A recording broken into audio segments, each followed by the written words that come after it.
DVS में आप सभी का स्वागत है। जैसे कि मैं आप सभी को शनिवार को एक वीडियो उपलब्ध कराया था जिसमें कहा था कि लास्ट 10 डेज में अब आपको क्या करना है, इसके ऊपर एक वीडियो आई थी और उसमें मैं आप सभी के साथ वादा भी किया था कि लास्ट 10 डेज में मैं आप सभी के बीच 10 वीडियो पब्लिश करूंगा और उससे आपके एग्जाम में निश्चित रूप से आप 15 में 15 जो अचीव करने की टारगेट है, यह निश्चित रूप से आप फुलफिल कर सकते हैं। इसके लिए आपको क्लासेस में डेली रात्रि 8 बजे जुड़ने होंगे डिवेस टीच यूट्यूब चैनल पे और इस क्लास का पीडीएफ डाउनलोड करना है तो मोबाइल एप्लीकेशन को डाउनलोड कर लेना होगा। और इसके बीच में आपको जो मैराथन क्लासेस होगी उसी दिन आपको डिवेस टीच मोबाइल एप्लीकेशन पे क्या मिल जाएंगे, टेस्ट मिल जाएंगे, जो कि 2 टेस्ट होंगे और 2 मैराथन क्लासेस मिलेंगे। एक इस संडे को जो आने वाली संडे है, जो आप देख सकते हैं काफ़ी इंपॉर्टेंट क्वेश्चन है और आपके एग्जाम में निश्चित रूप से इस टाइप के क्वेश्चन पूछे जाते हैं और उम्मीद करता हूँ कि इस बार भी यह क्वेश्चन आपके एग्जाम में निश्चित रूप से छपेंगे। मैं ऐसा इसलिए कर रहा हूँ क्योंकि एलसीएम से क्वेश्चन हर साल पूछते हैं और यह भी एक तरीके से एलसीएम ही है। देखिए 10-12 क्वेश्चन सबसे पहले पढ़ लीजिए। कहा जाता है कि 3 ब्रांड, ब्रांड का नाम क्या है? एक कंपनी का ब्रांड है, बी कंपनी का ब्रांड है और सभी के पेन क्रमशः कितने-कितने हैं? 10, 12 और 24 के पैकेटों में उपलब्ध है। यदि एक दुकानदार को तीनों प्रकार के पेन समान संख्या में खरीदने हैं, एक दुकानदार है जिसको क्या करना है? तीनों पेन क्या करना है? समान संख्या में खरीदना है। तो उसके द्वारा खरीदे जाने वाले पैकेटों की न्यूनतम संख्या। आप कहेंगे कैसे? कि सर कैसे हमें पता लगेगा कि इसमें क्या हमें निकालना है? तो जैसे ही आपको न्यूनतम की बात होगी, किस चीज़ की? न्यूनतम की बात होगी तो आप एलसीएम ध्यान रखेंगे और जैसे ही अधिकतम की बात होगी तो वहाँ पे एचसीएफ निकालेंगे। क्या निकालेंगे? एचसीएफ। ऐसा इसलिए क्योंकि एलसीएम का फुल फॉर्म क्या होता है? तो आप कहेंगे सर ये तो कोई पूछने की बात नहीं है, हमें भी पता है, लोएस्ट कॉमन मल्टीपल होता है। क्या? लोएस्ट कॉमन मल्टीपल होता है और आप सभी को पता होगा ही होगा। और एलसीएम निकालने का बहुत सारा तरीका है। इससे पहले भी मैं आप सभी को वीडियो और सेशन उपलब्ध कराए थे जिसमें एलसीएम और एचसीएम निकालने का बहुत आसान तरीका भी बताया था।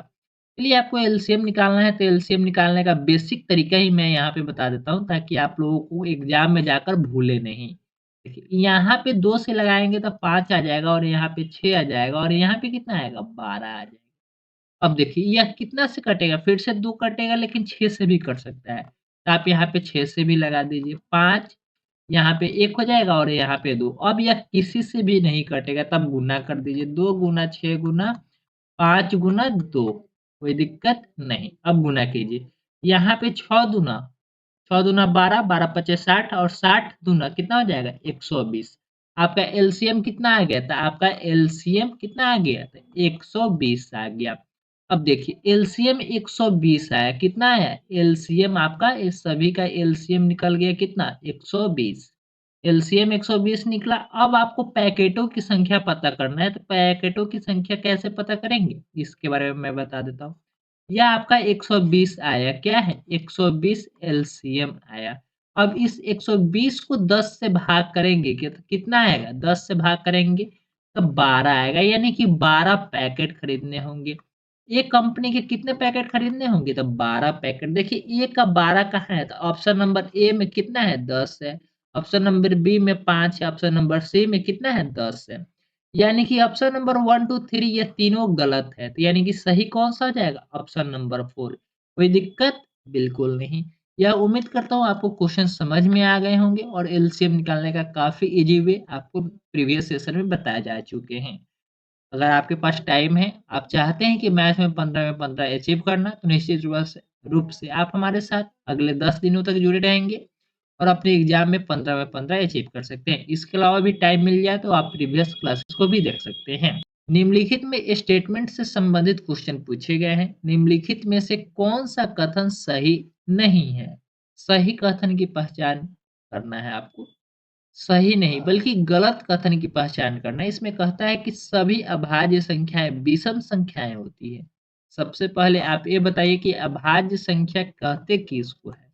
आप कहेंगे सर अभाज्य संख्या वैसी संख्या को कहते हैं जिसका मात्र कितना फैक्टर हो? केवल 2 ही फैक्टर हो। पहला फैक्टर 1 होता है और दूसरा फैक्टर वह खुद नंबर होता है, वह खुद नंबर होता है। कोई दिक्कत नहीं।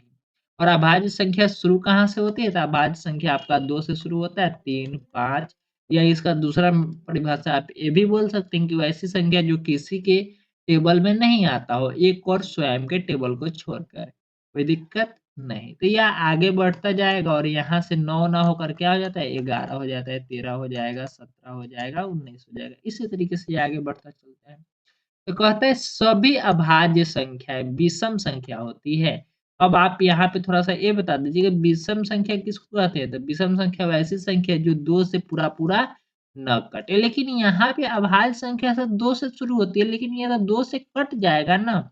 यानी कि यह 2 जो है वह सम संख्या है, जिसकी वजह से ये आपका ऑप्शन नंबर 1 क्या हो जाएगा? गलत हो जाएगा। तो इसमें आपको सही नहीं है, उसकी पहचान करना है। इसलिए आपका बिल्कुल सही आंसर आपका ऑप्शन नंबर कौन-सा हो जाएगा? ऑप्शन नंबर 1 सही हो जाएगा। आगे बढ़ेंगे नेक्स्ट क्वेश्चन की ओर। नेक्स्ट क्वेश्चन भी काफ़ी इम्पोर्टेंट है। देखिए, अब यहाँ पे कहता है वह संख्या जो 1 से 10 दोनों सम्मिलित, 1 से लेकर 10 के बीच में दोनों सम्मिलित मतलब 1 को भी शामिल करना है और 10 को भी शामिल करना है, तक सभी संख्याओं से विभाज्य होगी निम्न है। यानी कि 1 से भी होगा, 2 से भी होगा, 3 से भी होगा, 4 से भी होगा, 5 से भी होगा, 6 से भी होगा, 7 से भी होगा, 8 से भी होगा, 9 से भी होगा और 10 से भी होगा। ठीक है? इसमें से आपको बताना है कि वह कौन-सी संख्या है। सबसे पहले देखिए, यह 3 से क्या 10 डिवाइड होगा? तो आप कहेंगे सर 3 से तो 10 कभी भी किसी भी हाल में डिवाइड नहीं होगा। तो आपका 10 क्या आंसर होगा? तो नहीं होगा क्योंकि आपको 1 से लेकर 10 तक सभी अंकों से विभाज्य होने वाले ऑप्शन को आपको सिलेक्ट करना है, जिसकी वजह से आपका ऑप्शन नंबर 1 गलत हो जाएगा। इसी तरीके से जब 10 डिवाइड नहीं होगा 3 से तो क्या आपका 100 3 से डिवाइड होगा? तो आप कहेंगे सर नहीं 33 तिहाई तो 99 हो जाएगा लेकिन एक शेषफल बच जाएगा। विभाज्य तो पूरा-पूरा हुआ नहीं, कटा नहीं, तो क्या यह संख्या होगा आपका आंसर? तो बिल्कुल नहीं होगा। यानी कि 2 4 ऑप्शन में से 2 ऑप्शन खत्म हो गए। अब थोड़ा-सा आपके पास दिमाग होगा तो 5 की विभाज्यता का रूल आपको पता होगा। 5 से वही संख्या कटती है जिसकी यूनिट प्लेस पे या तो 0 हो, या तो 0 हो, या तो 5 हो। जिसकी यूनिट प्लेस पे या तो 0 हो, या तो 5 हो। तो देखिए, क्या इसके यूनिट प्लेस पे यानी कि इकाई के स्थान पे 0 है क्या? बिल्कुल नहीं। क्या 5 है क्या? बिल्कुल नहीं। जब नहीं है, तो क्या यह संख्या 5 से कटेगा पूरा-पूरा? नहीं। तो आप कहेंगे सर इसका शेषफल जब आप 5 से घटाएँगे तो 4 शेषफल बच जाएगा यानी कि ये भी पूरा-पूरा 5 से नहीं कटा जिसकी वज़ह से आपका ऑप्शन नंबर 1, 2, 3 गलत है। कोई दिक्कत नहीं। जब 4 ऑप्शन में से 3 ऑप्शन गलत हो जाते हैं तो चौथे ऑप्शन की आपको चेक करने की कोई आवश्यकता ही नहीं है, क्योंकि बिल्कुल सही आंसर आपका चौथा नंबर ही होता है। अगर आपको विश्वास नहीं हो तो यह 1 से कटेगा ही कटेगा, 5 से कटेगा ही कटेगा, 10 से कटेगा ही कटेगा और 23 से 3 से भी कटेगा और 4 से भी कटेगा। आप सभी नंबर से भाग करके चेक करते रहिए। बिल्कुल एक ऐसा ही संख्या 2520 है जो पूरे संख्याओं से विभाजित होता है यानी कि 1 से लेकर 10 तक के सभी संख्याओं से, सभी अंकों से विभाजित होता है। आप इस क्वेश्चन को आज ही याद कर लीजिए। मैं पहली बार बोल रहा हूँ कि मैथ में इस अंक को आप याद कर लीजिए। 25-20 क्या है? 25-20, 25-20 कोई दिक्कत नहीं। आगे बढ़ेंगे नेक्स्ट क्वेश्चन की ओर। नेक्स्ट क्वेश्चन भी काफ़ी इम्पोर्टेंट है। लेकिन आपसे सीधा क्वेश्चन ये पूछ सकता है कि वह संख्या बताइए जो 1 से लेकर 10 तक के सभी अंकों से, सभी संख्याओं से विभाजित होती है। तो आपको संख्या का नाम बताना है, क्या है? तो 25-20 है। क्या है? 25-20 है। आगे बढ़ेंगे नेक्स्ट क्वेश्चन की ओर। नेक्स्ट क्वेश्चन भी काफ़ी इम्पोर्टेंट है, थोड़ा-सा ध्यान से देखिए। यह मनी से रिलेटेड क्वेश्चन है यानी कि रुपया से संबंधित क्वेश्चन है और निश्चित रूप से आपके एग्जाम में संबंधित इस टाइप के क्वेश्चन आते ही आते हैं और इस बार भी आएँगे। आप थोड़ा-सा ये गुंजाइश कर लीजिएगा कि यह सेंटर से निकलते ही आप क्या करेंगे हमें 9123 427285 पे आप अपना क्वेश्चन पेपर सोल्व करके नहीं बल्कि क्वेश्चन पेपर आप अपना भेज दीजिएगा। ताकि मैं उसका सॉल्यूशन लाइव आकर उसी दिन रात्रि 8 बजे करा सकूँ, कोई दिक्कत नहीं। पीडीएफ बनाकर आप हमें व्हाट्सएप कर दीजिएगा, निश्चित रूप से उस क्वेश्चन का सॉल्यूशन मैं सबसे पहले यूट्यूब पे उपलब्ध करा दूंगा। आगे चलते हैं। एक नाम दिया गया है, क्या नाम दिया गया है? आयाशा के पास केवल 5 रुपए के सिक्के, 10 रुपए के सिक्के है। यदि उसके पास सिक्कों की कुल संख्या 25 है, सिक्कों की कुल संख्या कितनी है? 25 है। सिक्कों की कुल संख्या कितनी है? 25 है। और किस किस टाइप के क्वाइन की संख्या 25 है और किस किस टाइप के रुपया है? तो 5 रुपए का सिक्का है और 10 रुपया का सिक्का है। और धन कितना है? यानी कि अमाउंट भी हमें फिक्स कर दिया है। क्या? अमाउंट भी फिक्स कर दिया गया है 160 रुपया। तो उसके पास 5 रुपये के और 10 रुपए के कितने सिक्के हैं? 5 रुपया और 10 रुपया का कितना सिक्का है आपको यह बताना है। क्रमशः का मतलब होता है अगर 5 पहले दिया हुआ है तो 18 सिक्का किस चीज का है? तो 5 रुपए का सिक्का। देखिए इसमें अगर आप 5 से गुना करेंगे तो 18 पच्चे 90 होता है और 10 में 7 से गुना करेंगे तो कितना हो जाएगा? आपका 70 हो जाएगा। 70 और 90 जोड़ेंगे तो आपको मिलेगा 160। कोई दिक्कत नहीं। 70 और 90 जोड़ेंगे तो कितना मिलेगा? 160। और अमाउंट कितना था? 160। यानी कि आपका बिल्कुल सही आंसर ऑप्शन नंबर 1 ही मिल गया।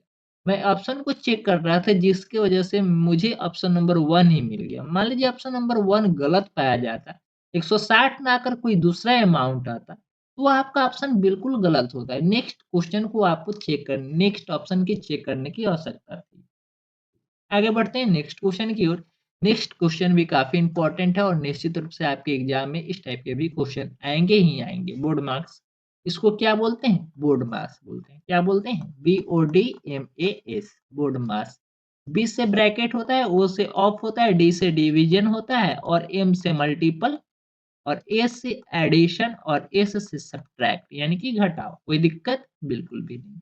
तो सबसे पहले भाग आया इसलिए भाग का क्रिया करना होगा, उसके बाद गुणा का क्रिया करना होगा, उसके बाद जोड़ का क्रिया करना होगा और सबसे लास्ट में घटाव का क्रिया करना होगा। कोई दिक्कत बिल्कुल भी नहीं। आगे बढ़ते हैं नेक्स्ट क्वेश्चन की ओर जो इंपॉर्टेंट है और इस क्वेश्चन को सोल्व भी कर लेते हैं हम लोग। देखिए क्वेश्चन को सबसे पहले थोड़ा सा बड़े में नोट कर लेते हैं।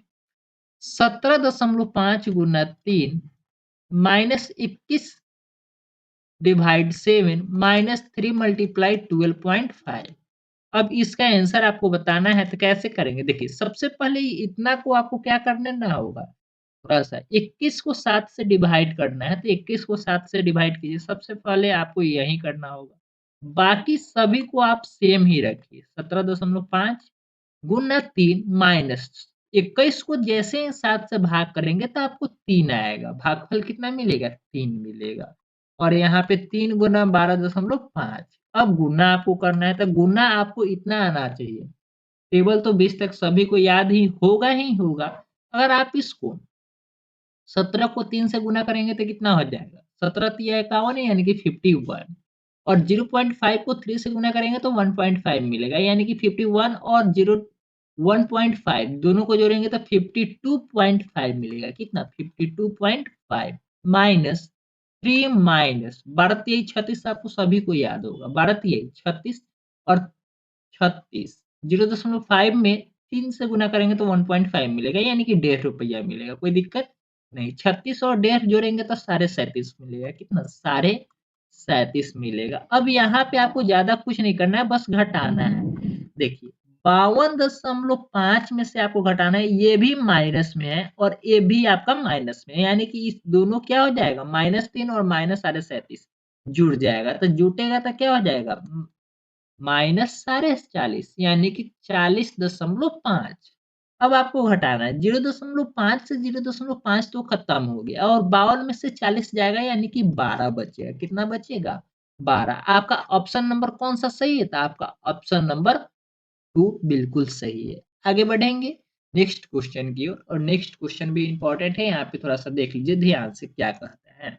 नेक्स्ट क्वेश्चन में आपसे कहता है कि एक बाग के वृक्षों में नीम के वृक्षों की संख्या, नीम के वृक्ष, एक बगीचा यानी कि बाग का मतलब क्या है? एक गार्डन है जिसमें नीम के वृक्षों की संख्या छठा भाग। नीम के वृक्षों की संख्या 1/6 भाग है, यानी कि नीम का वृक्ष जो है वह 1/6 भाग है। आधे वृक्ष अशोक के है। आधा वृक्ष किस चीज का है? अशोक का है। आधा वृक्ष अशोक का है, यानी कि 1/2 जितना भी पौधा है उसका। इस गार्डन में जितना भी पौधा है, मान लीजिए एक्स पौधा है तो एक्स का 1/6 यानी कि x/6, यह आधा है यानी कि x/2 संख्या निकलेगा। ठीक है, इसी तरीके से कहता है आधे वृक्ष अशोक के हैं और शेष यूटी यूकेलिप्टस का है, यूकेलिप्टस का है। जो भी नाम दिया गया, मान लीजिए गुलाब का ही पौधा है तो यहाँ पे जो नाम दिया गया है उसे हम लिख लेते हैं। जो शेष है क्या है? वह शेष किसका है? वह शेष हमारा क्या है? इस दोनों को जोड़ने के बाद जो बचेगा वह यूक्लिडस का दिया हुआ। नीम के वृक्षों की संख्या 5 है। नीम के वृक्षों की संख्या कितना है? 5 है। यानी कि नीम के वृक्षों की संख्या दे दिया है 5 है, यानी कि 1/6। यानी कि 1/6 का मतलब क्या है? 1/6 का मतलब 5 है, यानी कि 5 गो वृक्ष। तो 1 का मतलब क्या हो जाएगा? यहाँ से इधर आएगा तो 6×5 कितना हो जाता है? 30। यानी कि इस वृक्ष में टोटल, इस गार्डन में टोटल वृक्षों की संख्या कितनी है? 30 है। कितनी है? 30 है। और यह आधा अशोक का है। आधा क्या है? आधा अशोक का है। आधा अशोक का है। आधा अशोक का है, यानी कि 30 का आधा कितना हो जाएगा? 30 का आधा 15 हो जाएगा। और यह छठा भाग है, यानी कि 30 का छठा भाग कितना हो जाएगा? 5 हो जाएगा। 5 तो दिया ही है, और 15 और 5 जोड़ेंगे तब 20 हो गया, और बाकी कितना था? 30, यानी कि 10 हो जाएगा। जो शेष है वह यूकेलिप्टस का है, यानी कि जो शेष बचा हुआ कितना है? 30 माइनस 5 जोड़ 15 करेंगे, जो बचेगा 30 माइनस 20 बराबर 10। कोई दिक्कत? कोई दिक्कत बिल्कुल नहीं। यानी कि आपका ऑप्शन नंबर कौन सा? आपका ऑप्शन नंबर 2 बिल्कुल सही है। कोई दिक्कत नहीं। आगे बढ़ेंगे नेक्स्ट क्वेश्चन की ओर। नेक्स्ट क्वेश्चन भी काफी इंपॉर्टेंट है। आप ये मत समझिए कि ये सभी क्वेश्चन आपके एग्जाम में नहीं आएंगे। निश्चित रूप से जब आप एग्जाम हॉल में से निकलेंगे बाहर तो यही टाइप के क्वेश्चन आपके एग्जाम में सेम टू सेम छपे रहेंगे, और आप इस टाइप के क्वेश्चन को अगर आप सोल्व कर पा रहे हैं आज, तो निश्चित रूप से आप अपने एग्जाम में भी अच्छे से क्वेश्चन को सोल्व कर पाइएगा। यहाँ पे देखिए टाइम से रिलेटेड क्वेश्चन है। किससे रिलेटेड है? टाइम से रिलेटेड क्वेश्चन है, और काफी इंपॉर्टेंट क्वेश्चन है। यहाँ पे समय बताना है कि कुल यात्रा में कितना समय लगा। देखिए 29 अगस्त कब से? एक रेलगाड़ी दिल्ली से 29 अगस्त 2019 को, 29 अगस्त 2019 को दिल्ली से, कहाँ से? यह दिल्ली है। क्या है? दिल्ली से प्रस्थान करती है। कितने बजे? तो 16:30 यानी कि शाम के 4:30 पे प्रस्थान करती है, और अपने गंतव्य पर 31, कब तक? 31 अगस्त 2019, 31 अगस्त 2019 को रात्रि 8:45 पर, रात्रि 8:45 अगस्त को 8:45 बजे पहुंचती है। इस यात्रा में कुल कितना समय लगा? देखिए आपको सीधा समय इतना बता दूं कि 29 से तो डायरेक्ट 30 आया नहीं, 30 सॉरी 29 से तो डायरेक्ट 31 आया नहीं होगा। इसके बीच में एक ऐसा भी डेट आया होगा जो 30 अगस्त होगा। क्या होगा? 30 अगस्त होगा। क्या होगा? 30 अगस्त होगा। तो आपको थोड़ा सा ये डाटा कैलकुलेट कर लेना है कि यह 30 अगस्त से पहले कितना, 30 अगस्त से पहले कितना चला है। ठीक है, कोई दिक्कत नहीं। तो चलिए 30 अगस्त तक अगर आप चलेंगे 16:30 तक ही, तो कितना हो जाएगा? 24। कितना हो जाएगा? 24 घंटा। या आप ऐसे भी निकाल लीजिए, यह 29 तारीख के दिन में और कितना चला? 12 बजे से और कितना चला है? 12 बजे तक जाएंगे तब ना डेट 30 तारीख बनेगा, उसके बाद ना 31 बनेगा। तो ऐसे भी कर लेते हैं। यह 12 से कितना कम है? तो 12 से यह कम है हमारा कितना? इसमें अगर हम 5:30 यानी कि 7.5 घंटा हम जोड़ देंगे, 7 घंटा 30 मिनट, तो यह 12 यानी कि 30 अगस्त हो जाएगा। देखिए 30 अगस्त को गाड़ी तो पूरा चला, यानी कि यह हमारा हो जाएगा 24 घंटा। कितना हो जाएगा? 24 घंटा।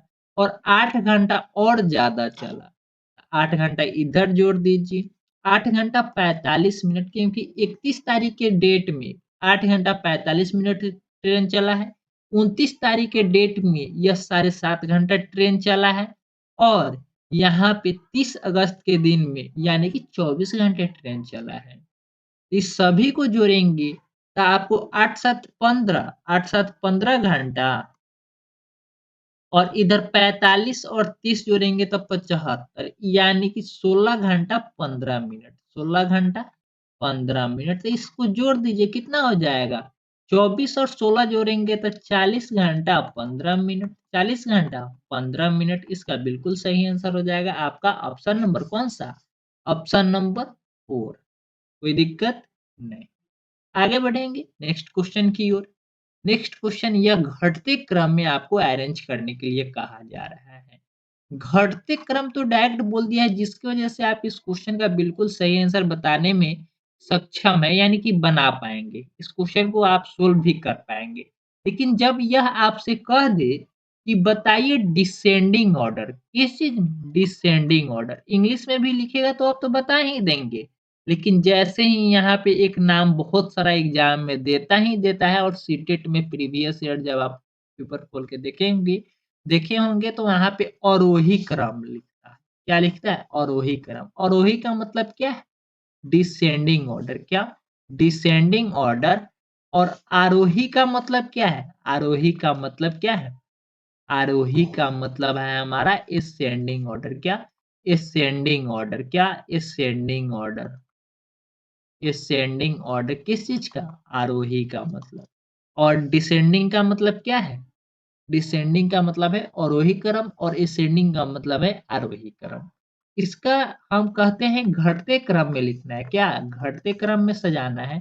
और यह हमें बढ़ते हुए क्रम में सजाना है। किस चीज में? बढ़ते हुए क्रम में सजाना है।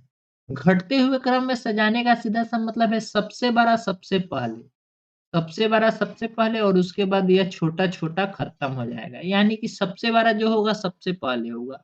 जबकि बढ़ते हुए क्रम में ऐसा नहीं है। ये इसमें सबसे छोटा सबसे पहले और धीरे-धीरे यह बड़ा होता-होता लास्ट में सबसे बड़ा आता है। लास्ट में क्या आता है? सबसे बड़ा आता है।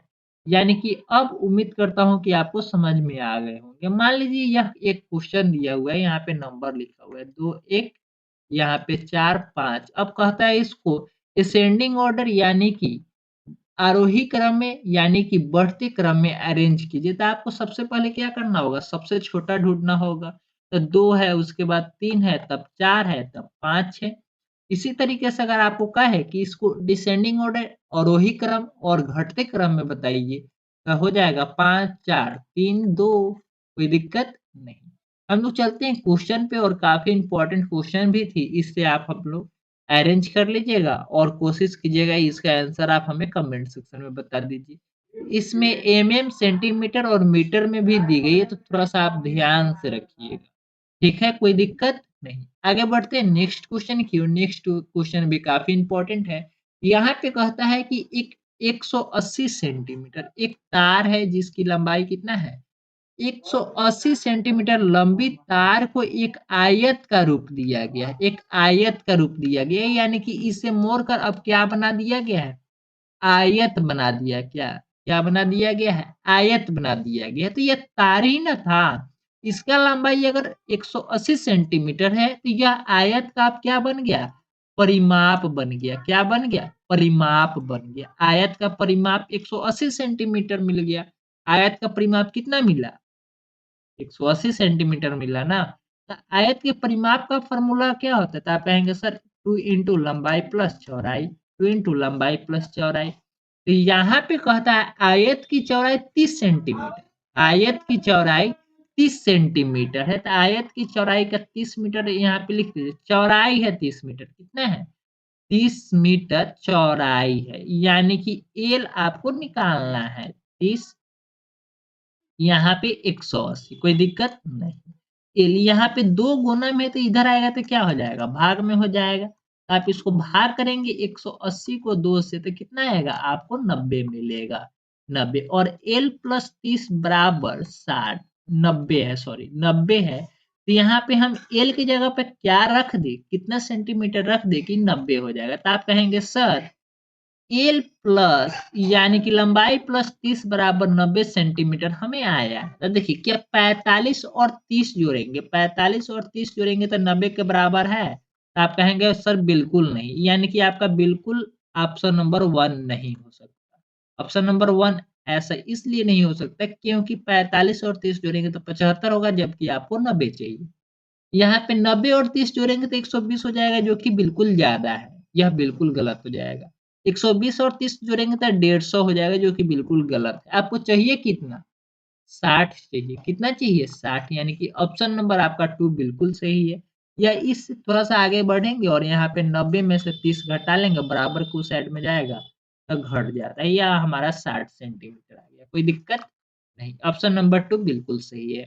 आगे बढ़ेंगे नेक्स्ट क्वेश्चन की ओर। नेक्स्ट क्वेश्चन काफी इंपॉर्टेंट है, थोड़ा सा ध्यान से देखिए। यहाँ पे कहता है कक्षा 2 के छात्रों को 44 लिखने, क्या लिखना है? 44 लिखने के लिए कहा गया, तो कुछ ने 404 लिख दिया। 44 लिखने को कहा तो कुछ ने 404 लिख दिया। अध्यापक के रूप में आप इसको कैसे संबोधित करेंगे? उनकी कॉपी में सही उत्तर लिखेंगे? बिल्कुल नहीं।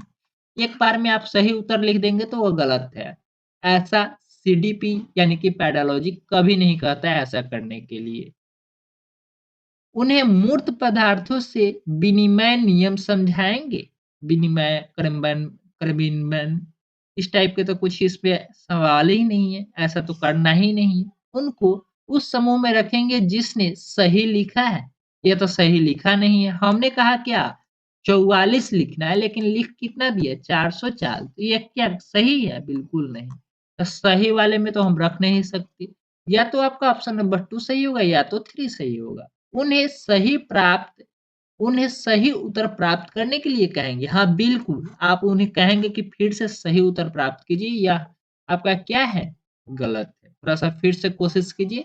इस टाइप से हमें क्लास में एनकरेज करना है बच्चों को, यानी कि मोटिवेट करना है। यह आपका पेडोलॉजी से संबंधित क्वेश्चन था और उम्मीद करता हूँ जितने भी पेडोलॉजी के क्वेश्चन आपके एग्जाम में आएँगे, उस क्वेश्चन को आप सही तरीके से अच्छे से बना पाएँगे। ये भी पेडोलॉजी के ही क्वेश्चन है। आप अपने एग्जाम में अच्छे से बना पाइएगा और यहाँ से जो भी क्वेश्चन है वह सभी पेडोलॉजी के क्वेश्चन है। आगे मिलेंगे नेक्स्ट क्लास जो हमारी होगी, नेक्स्ट क्लास आप सभी के लिए काफ़ी इम्पोर्टेंट होगी और उम्मीद करता हूँ आप उस क्लास में भी जुड़ेंगे। वह आपका सेट नंबर 2 होगा और आपके एग्जाम से पहले-पहले मैं आप सभी के लिए 10 सेट प्लान किया हूँ, जो कि आपके एग्जाम से पहले मिल जाएँगे और इसी बीच 2 मैराथन क्लासेस मिलेंगे, जिसमें आप सभी लोग को लगभग 5 से 6 घंटे का क्या मिलेगा? कंटेंट मिलेगा और उस कंटेंट को आप कंप्लीट करके अपने एग्जाम में जाएँगे, निश्चित रूप से 15 में 15 आप प्राप्त कर सकते हैं। लेकिन इसके लिए आपको क्लास में कॉन्संट्रेट रहना होगा, यानी कि केंद्रित आपका पूरा फ़ोकस क्लास में होना चाहिए। जो मैं बताऊँ उसे नोट भी करना होगा, नोट पॉइंट भी करना होगा, जो आपको ना आए उस क्वेश्चन को हमें पूछना भी होगा। चलिए इसी सभी बात के साथ मैं अपनी क्लास को यहीं पे समाप्त करता हूँ। फिर से कल मिलेंगे रात्रि 8 बजे डीवीएसटीच यूट्यूब चैनल पे। अगर आप चैनल पर नए होंगे तो चैनल को सब्सक्राइब कर लीजिएगा। धन्यवाद। Thank you so much for participating this session.